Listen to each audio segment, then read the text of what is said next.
Hello, all. So I am dropping in for an unscheduled coffee with the goddess, and it has been such a hibernatory time. Is that a word? It is now. I was really feeling that need to hibernate, and I just recorded. I'll let y'all know when it's published, but I just recorded a podcast interview with the lovely Gaëlle Bugnal. She's based in London and from Paris, so she has this beautiful accent. And we were talking about the body and pleasure and just all of my favorite topics. And I wanted to just drop in and check in with you and see how you're feeling. And just while in here, so please, in the comments below, as you catch and see this, if it speaks to you, what is going on for you right now? We are in, I'm not going to say the word unprecedented, because I think if I hear unprecedented one more time, I may throw up. I'm throwing up in my mouth a little bit right now. So, these incredible times, so many shifts, so many changes, lots coming up to challenge us, to challenge old norms, cultural and our own, right? No one is untouched. This is what's so profound and really amazing.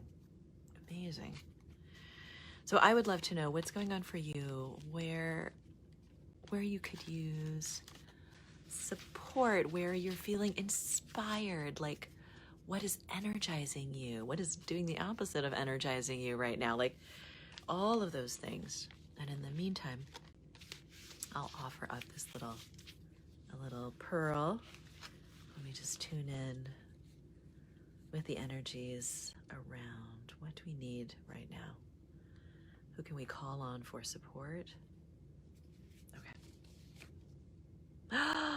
Ooh, this is a beautiful card. This is one of the very first cards I ever pulled from this deck. Isn't she lush and green? Gildeptis, Synthesis. Oh, this is so good. Okay, this is exactly what was coming up in the podcast interview. So we've had a lot roiled up over this last almost a year. Hello and welcome. So much roiled up, right? We need time to process all this shit. So this is what Gildeptis is bringing, right? Is this idea of synthesis, of integration, of bringing it all together, right? So you may have things going on in your relationships, in your business, in your this, and your that, challenges in child care, dealing, you know what I mean? It's I talk to moms, especially single moms, who are still trying to do this crazy dance of working from home while their kids are home and they have to get them schooled virtually and blah, blah, blah, blah, blah, blah, blah. It's just the way, we have not seen the end of just the waves of repercussions, right? Of all sorts of things that are going on right now. And now is this time to step back, not worry so much about the doing, okay? And more about how do these things start to braid, interweave with each other, if that makes sense. If I could braid my fingers, I would, although that would probably be a little creepy. So let's take a look at Gildeptis. Oh my gosh, that's so wild. I haven't seen her in a little bit. That's good. You know what I mean? What that tells me is we've been in kind of a time of just a lot of stuff coming in, coming out. And how do we process it all? Now's our time, right? Now is our time. So just what's dropping in, what do we need to synthesize? Space and time Yes, I love it. I want to step way back to simpler times. I love that, Yvette.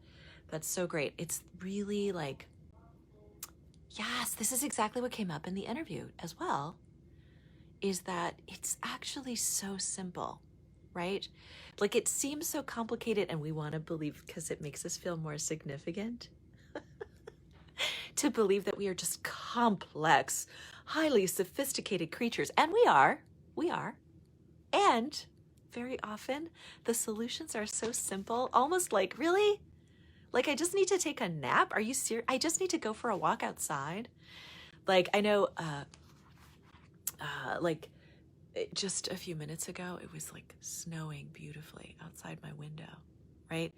Just we have these moments where we can just be fully present. And this is what we need in terms of synthesis.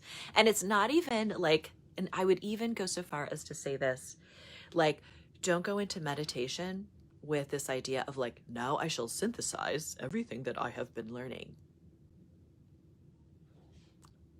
Even that, too much.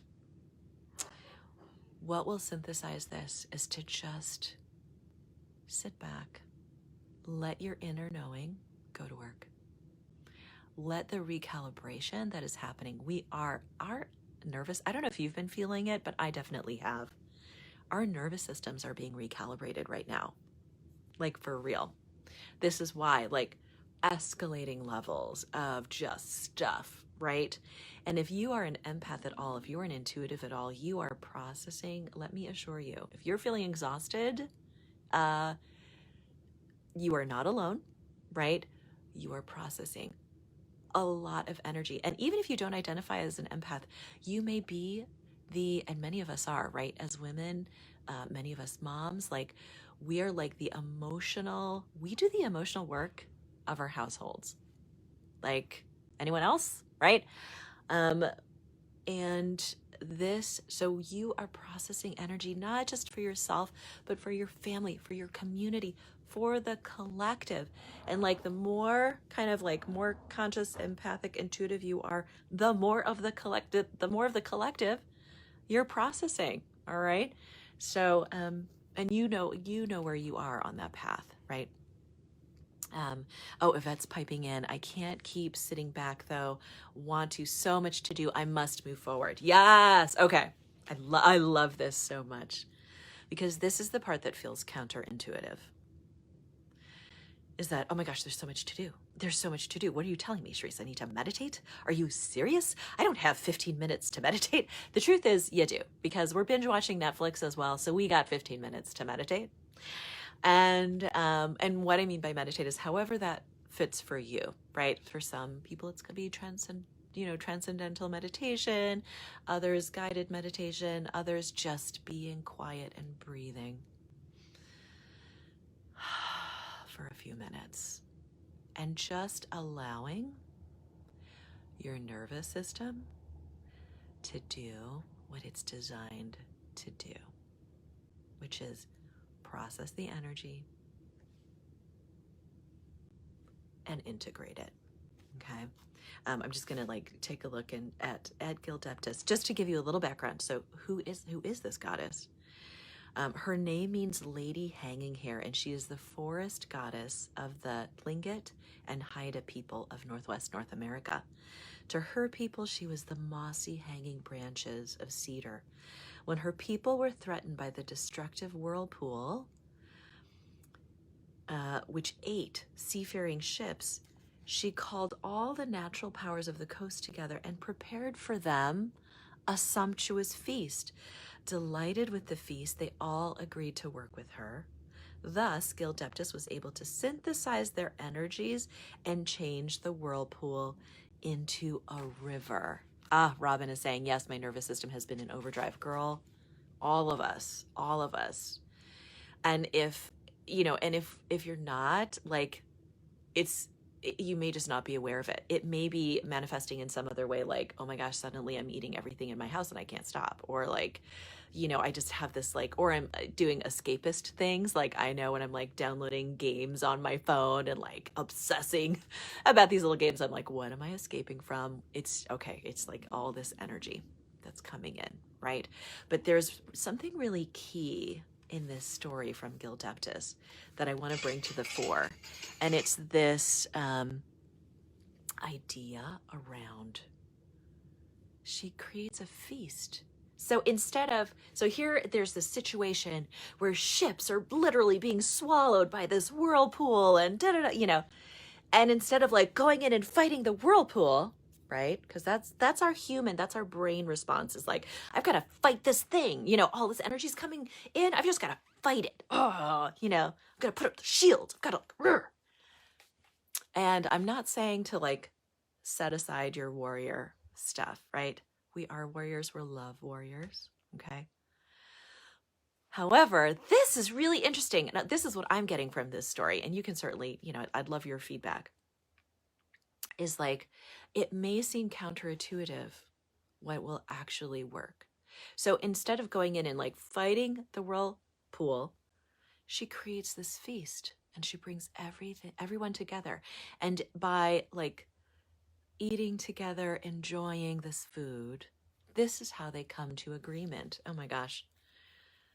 Couldn't we, isn't this really like the solution to world peace? Seriously, right there, as opposed to, let me tell you how you're wrong and I'm right. Because we see how well that's working right now. Everyone's so, like, we're so committed to our viewpoints. And the thing is, where we're evolving toward is, it's not about setting aside your viewpoint. It's simply about saying, my viewpoint is valid and so is yours, and so is yours, and so is yours, and so is yours. And how then do we co-create a beautiful world together? How do we sit down and feast together? Yeah. Robin's saying, I often cook up a storm when I'm anxious, right? I'm reminded of the character on Grey's Anatomy. One of the doctors was like, when she was feeling freaked out, she would bake like crazy. Like all of a sudden they'd have like 300 muffins because she was just like baking nonstop.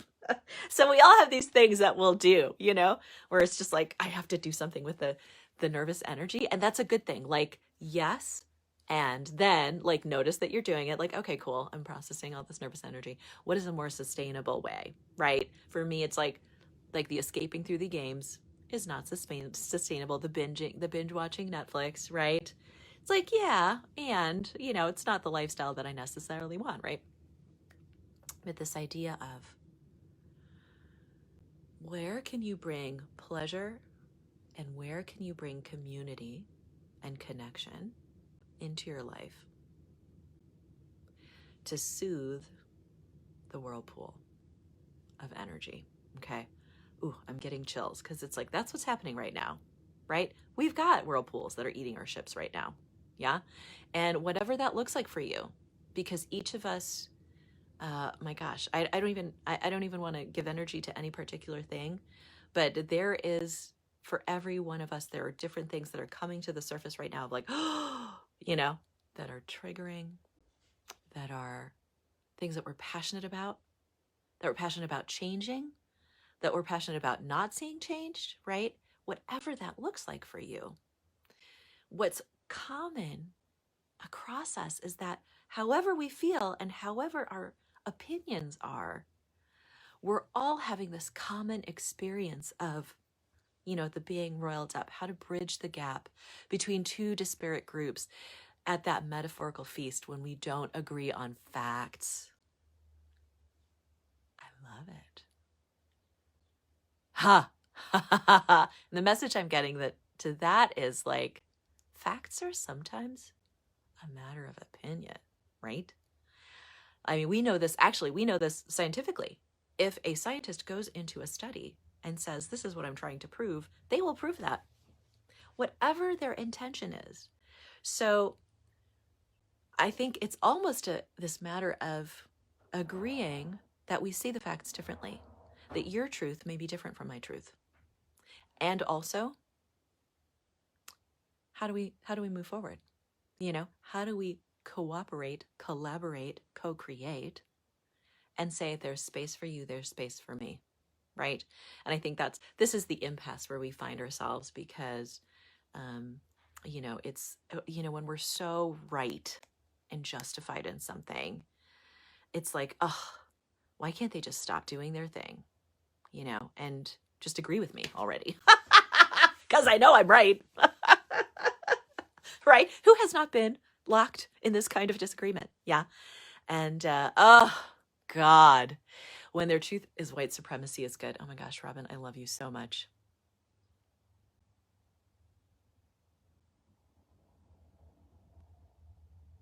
So I'm going to tell you a story. That the white supremacy is good story is a mask for what's really going on underneath.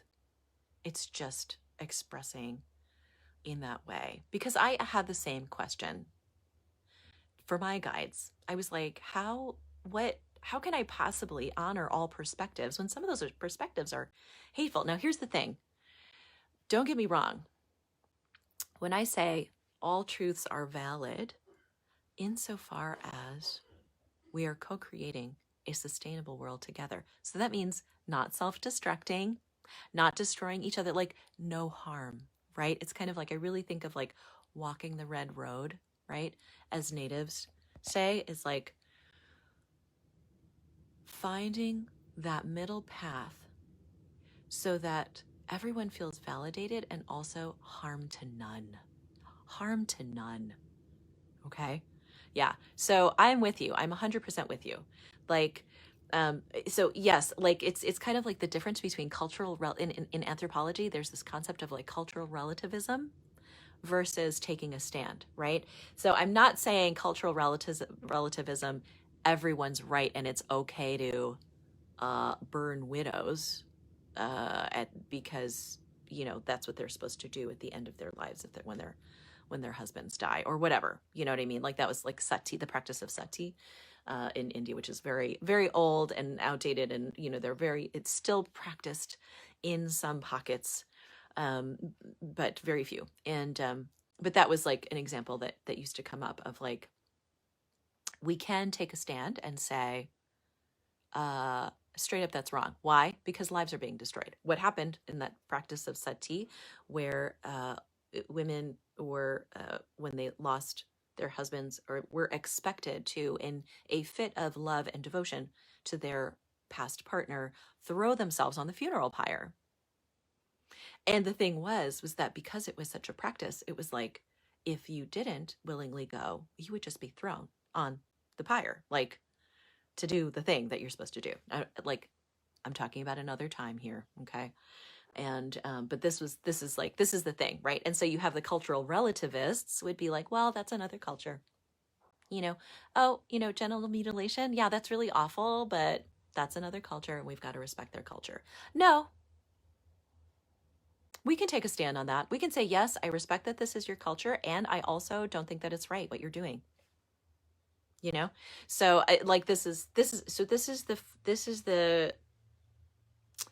these are the subtleties that we're playing in. It's like, how do we learn how to be a collective? This is a part of the journey, right? Like, this is what I'm seeing is like, we're going from, like, this is what didn't work about racism, patriarchy, like all these old isms that are dissolving painfully, right? Because it's a process, because you have people who are like, but I've liked the way that things have always been, right? And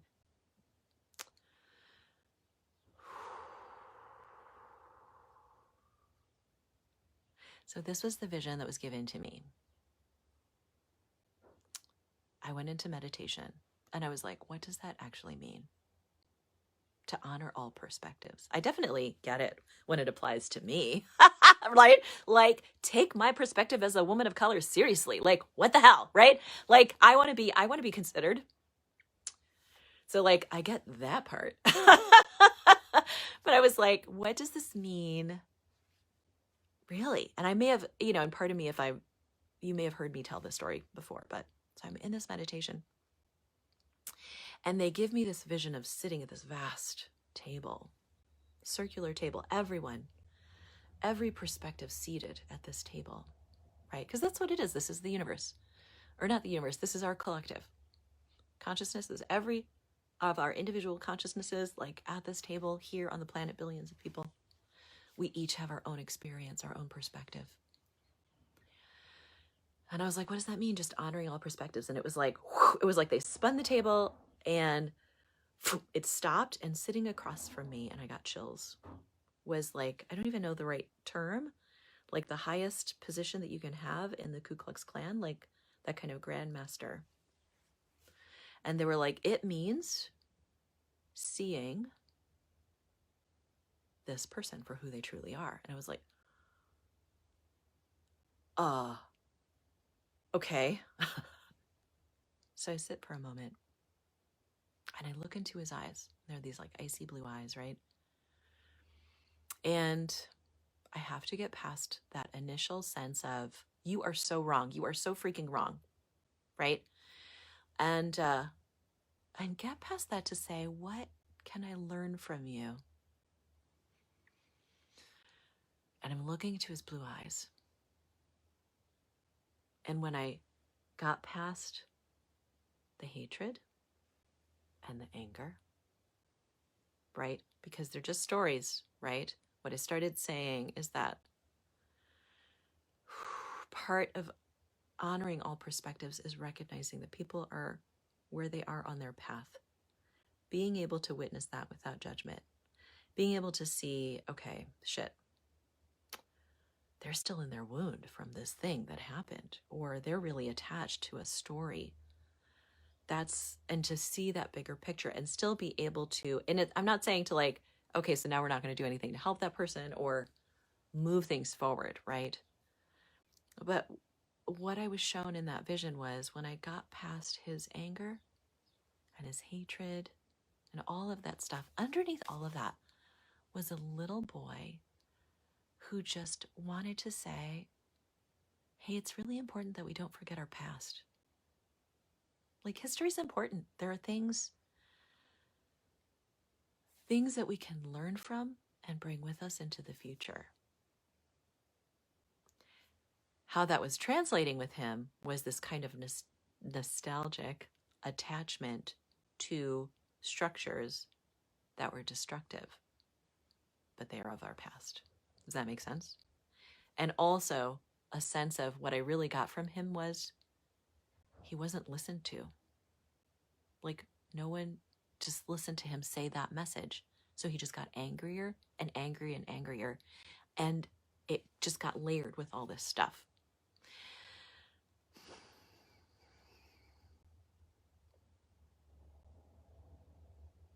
How does this help? It just helps us. It doesn't mean that we don't fight racism, okay? It doesn't mean that we don't try to have conversations or sit down at a feasting table with people that we disagree with and have a conversation that does not devolve into a screaming match. You know, that's a commitment. It's uncomfortable and it's a commitment. It's, you know, how can we do this in small and large ways, right? What's the size of your circle? Maybe it just means, that you have, you know, like I'm talking to a lot of people where they've got some friends are here, some friends are there. They're like so attached to their perspectives. What might happen were they to have a conversation together, if they're in the space to be open to it, where, you know what, let's put our weapons aside and have an honest conversation with compassion. So basically what the simplest translation of that vision was, have compassion for yourself and for your fellow human being. Just have compassion. We are not bypassing the issues at hand. We're just simply, because here's the thing. Why is this important? That is the space where we can actually have solutions. It just is. Versus, but, oh, and I get it. I mean, my gosh, like swamp, spring clean, do what you got to do. Talk to your friends to be like, can you believe what they're doing right now? Rah, rah, rah. You know, like, express what wants to be expressed. And then come to stillness. Think about being compassionate with yourself, witnessing your own anger. What is your story? Having compassion for the other person. Okay.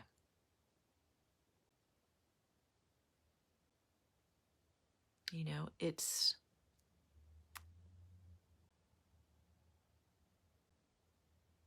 sounds like surrender, but it's the opposite. Does that make sense? These are the tools of a love warrior. I mean, this is it, y'all. It's like we have a choice here to pick up the gauntlet and be in fight or flight in that state of being, which, as far as I can tell, is getting us hella nowhere. I never use that expression, hella. I don't know what that came from, but like we're just not getting anywhere. Or, you know, or a space where we can start to have the difficult conversations that we need to have and the challenging shifts in mindset. And sometimes that means, fuck, there are going to be, pardon my French, but there are going to be people on the planet that I 100% disagree with. 100%. But if they can let me live and I can let them live, rock on. We can be here together. We can co-create something, you know? I hope this is helpful.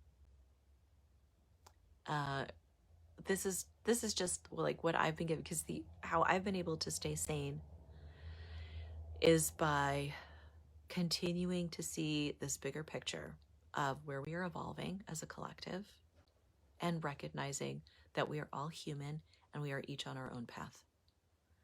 And then it's like, okay, what can I do to affect change? Right? What can I actually do to make an impact? This is the thing, you know. Barbara Kingsolver has a wonderful approach to this, where the author, where she like thinks global, acts local, right? Like she reads the newspaper, so she stays in tune. She doesn't do TV. She doesn't do media, right? For pretty good reasons. Like I've been on a visual news fast for years, and it has done wonders for my sanity. Wonders. Because so much of that is designed to roil up those feelings of powerlessness and rage and anger and fear. And what it is going to take is people who go, you know what? Thanks, but no thanks. It does nothing for me to be in rage and anger and fear. Like, use the anger as a fuel. I mean, this is what is there. Like, when we have those feelings, like, they're valid. It's like, okay, what's the message, right? Just like the same thing with, you know, people that we disagree with. Okay, they're triggering me. What's the message? What's the message here? Okay. All right, I want to do something about this old way of being whose time has come to shift, right? What can I do in my community? What can I do in my circle? Where can I have an impact? You know? Does that make sense? And to be able to do it in a space where we don't have to sacrifice our own sanity. We don't have to be in a state of frayed nerves, because that means that we're acting from depletion. Okay? What the world needs now, right? It's like that. It's like what the world needs now is for us to love ourselves, to so exquisitely accept all parts of ourselves. You know, right? I'm tapping on purpose, right? It's like getting that stuff in the body. I love and accept myself, you know, even though I'm not doing enough to end racism in the country.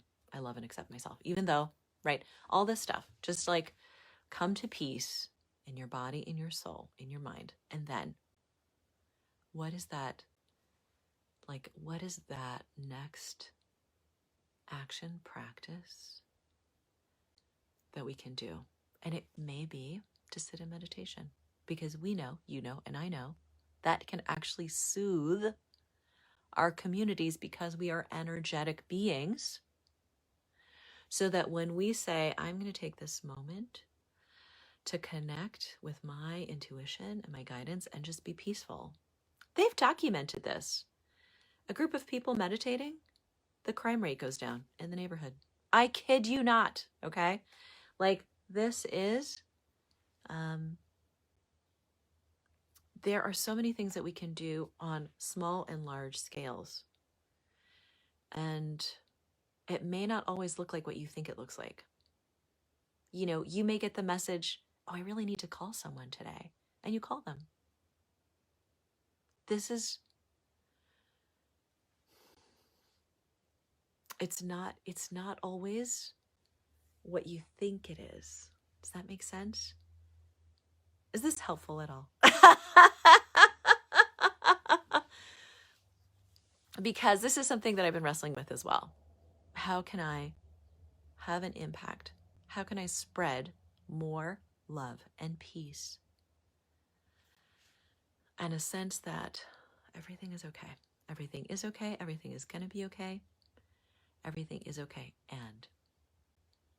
And, right? How do we co-create this world so that it is more welcoming and peaceful for more people? What does that look like? Does it look like a petition? Does it look like running for office? Does it look like hugging your kid? Right? We each have a different role here. What is your next action?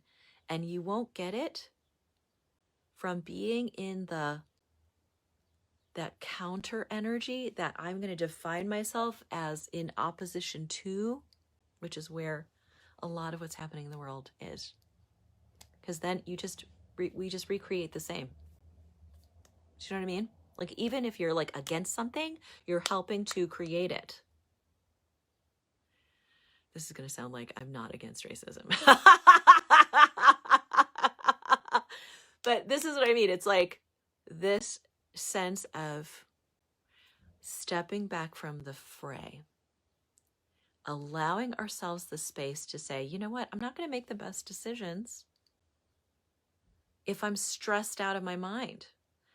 You know, if I'm like hyper vigilant and I'm checking the news every 5 minutes and I'm like, oh my God, what's happening now? What's happening now?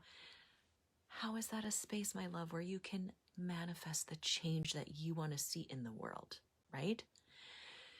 So stepping back from that, not bypassing it, not forgetting it, not disconnecting from it, but saying, what is the space that I need to be in that I can really create something beautiful here? What does the world need?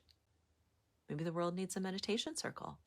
Maybe you need to bring together your wisest, most brilliant co-creators and say, and put it to the circle and say, all right, the shit is going down. What are we going to do about it? Really, for real, instead of just putting more anxiety and fear and anger into the world.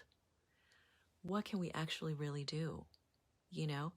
And for each of us, we're going to have different things. For some of us, it's going to be nurturing the next generation. For some of us, it's going to be, you know, something in the political arena. For some of us, it's going to be in the nonprofit arena. For some of us, it's going to be, I need to do my passion in my business because I know this is going to heal the leaders of the world who are then going to do this thing. Do you know what I mean? We each have a different piece of the medicine. So what is yours? Can you help people speak their mind in a way that's not harmful? Right? Can you help them with their language? Can you help them in how they arrange their space so that it soothes as opposed to adds to the chaos, right? There are so many different levels. One of my clients is a personal organizer, right? And one of the things that we've been talking about in his blog and in our behind the scenes strategy sessions is like, when the world is chaotic, one of the best things that you can do is declutter. It sounds crazy, but it's not. Because what happens is we are reflections of our environment reflects us. If we are in a state of chaos, if our environment is in a state of chaos, that just adds to the chaos. By bringing calm and groundedness to our experience, it helps the collective. Can you imagine? Seriously? I know it seems like, but, what if we all did this? Really? How would the world be transformed if every one of us was like, you know what, I just need to get grounded right now. Before I go and like post a diatribe on Facebook, let me just get grounded and think about what I truly want to say and put into the world. What do I want my legacy to be? What do I want to live beyond me? How can I make this a better world for my children and my children's children and their children and 7 generations hence? It changes the focus, and your next action may be a different one.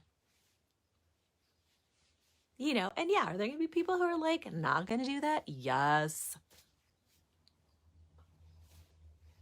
What do you want to do? How do you want to bring change? What would feel good? What would feel really good? Do that. All right, my loves. Thank you so much. Thank you, Robin, for your wonderful comments and kind of like pinging, you know, the message in that direction. And I love this conversation. Let's bring more of it, you know, like post in the comments. I want to hear from you. What would be helpful? You know, what was not helpful? If you're like, I totally disagree. Like, perfect example. Is there something that I said that you're like, oh my gosh, I completely disagree with that? Like, I want to hear about it, right? Let's bring it to the surface because like, I have no fear. I have no fear of that. I really don't. Yeah. So, I love you. I love, love, love, love you who are listening right now. And thank you for being here. It is a privilege to have your eye and your ear. And I know that, and I honor that. And may you have peace. May you have love. And may you have joy. From my heart to yours, I love you. Ciao. I'll see you again soon.